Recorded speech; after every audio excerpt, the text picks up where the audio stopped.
Hi guys, welcome back to my channel. So today's topic is going to be nip it in the bud.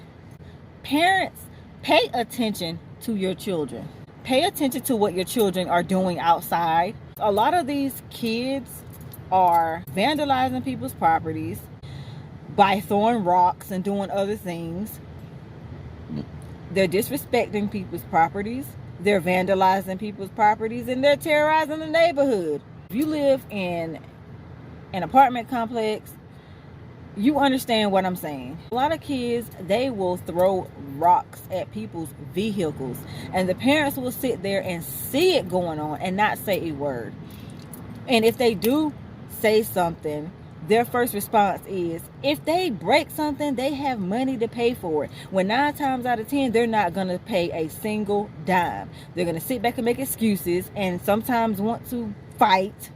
Like, you see your kid throwing rocks, that should be the first thing that you do, because I know that you can't watch your kid 24/7, but you should instill in them, look, when you go outside, you do not throw rocks, you do not touch anybody's stuff, you do not touch anybody's car. That's what my mother used to tell us. Don't touch nobody's stuff, don't break nothing, because she doesn't have the money to pay for it. They need to bring that talk back with these kids, because you justifying them throwing rocks and vandalizing other people's property by saying, well, if they break it, they can pay for it. If you nip it in the bud from the very beginning, you don't have to worry about doing any of that. I don't care if a 2-year-old is going over to somebody's car and touching their car, and you know kids do not like to touch dirty cars. They will go in and touch a car that has just been washed, and they'll go and take their little hand and they'll slide it, and then people may see it as harmless. It's harmless. It's not harmless. Even though, yes, it may be harmless, but you have to think about, you need to nip it in the bud from the very beginning. Say, look, no, don't touch that. That's somebody else's. Don't touch it. Because you're teaching them boundaries. You're teaching them to respect people's stuff. And I feel like you already have to worry about other things. You don't want to have to worry about, now you got to get your window fixed because child has thrown rocks or something and broke a window.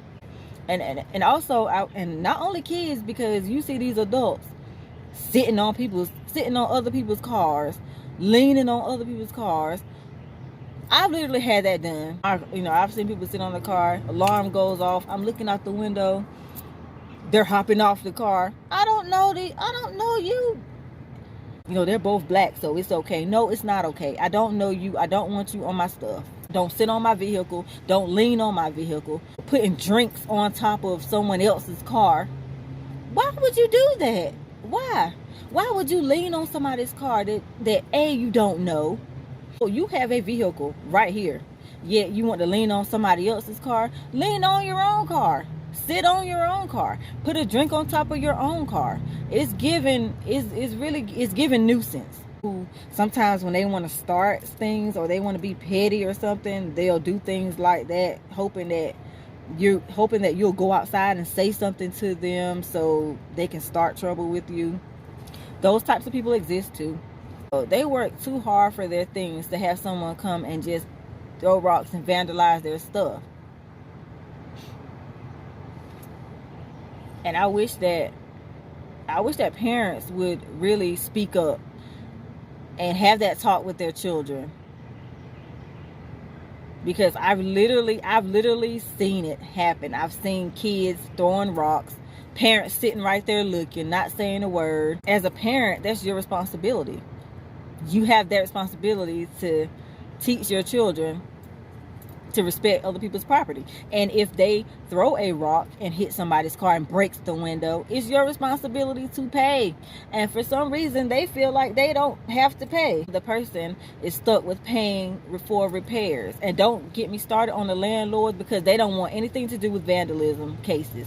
So you're pretty much stuck with the bill. And it sucks. It really does suck that people do that.